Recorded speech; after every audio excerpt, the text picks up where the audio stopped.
This is a statement in Isaiah basically saying the world is falling apart.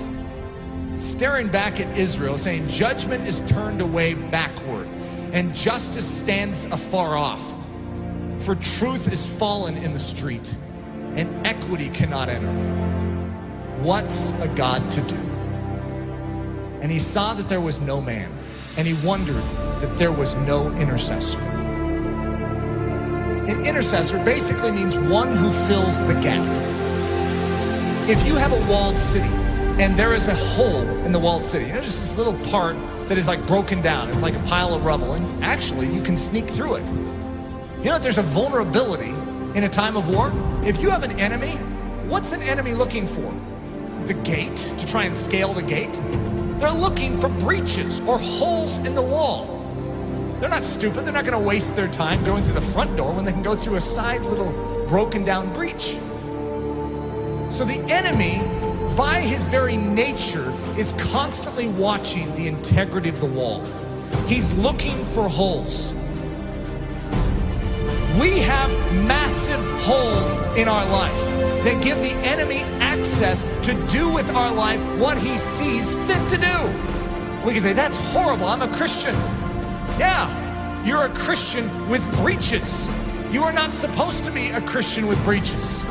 One of the key definitions of Christianity could be a man or a woman whose walls are repaired, who is made strong. Why? So that they are useful to God and they're not just constantly inwardly fighting demons. They can be outward focused. God says to Israel, I will bless you so that you can become a blessing to the nations. God's pattern is to make you strong so that you're useful. There is a hedge that is supposed to be built up around your life, and it very likely isn't.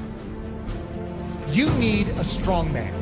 You need someone who can step in and fight off that enemy to make you strong so that you can start focusing outward instead of on your own issues. Most of us as Christians, the church is so weak because we have literally less than 1% of our time that is able to focus outward because we are so caught up in our issues and our difficulties. Even the healthiest among us, we have issues. We have difficulties, whether it's relational, whether it's financial, whether it's health, we have issues. And there's a dying world out there. You know that estimated 150,000 people died and went to hell today? Let's think about this. What did we all do about it? Did we take a step forward in beginning to do something about it? Or are we just stemming the tide from our life falling apart even more than it is? We are living on the defensive instead of the offensive. What we need is the same thing God was looking for back then. The walls are broken down. The city is in disrepair. Israel is without a defender. Where's the intercessor? You know who Jesus Christ was? In a nutshell, he's the intercessor. He's the man who stands in the gap. He's the strong man who came and took the full blow upon himself so that we could gather our wits spiritually and awaken and say, I'm in. Thank you for rescuing me. Literally, he took the blow. Everything that was aimed right at you to absolutely decimate your life, he took it square on. Without even a whimper, he took it for the joy that was set before him because he valued you so much. He took the blow. See, one of the things that happens with the life of Jesus, we have a tendency to make him a mousy character.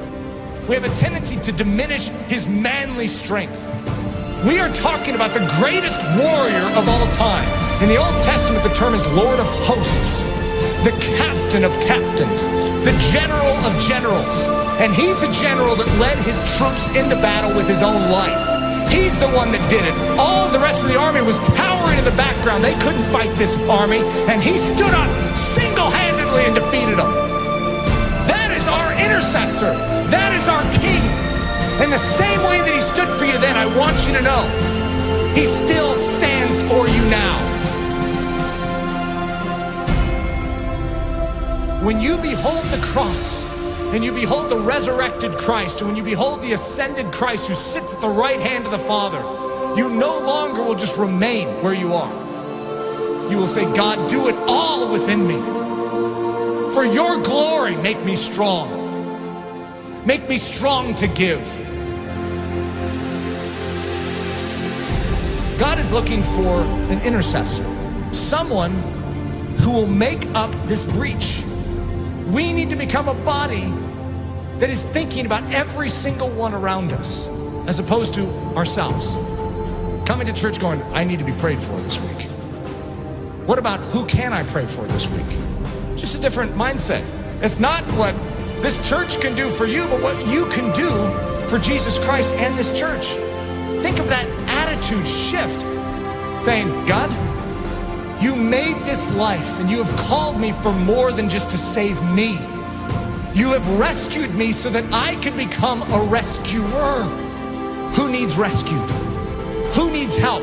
Who needs me to stand in the gap and take the hit? That's the attitude. It's not your skin and how you can save it. It's how you can spend it for His glory. His glory. For His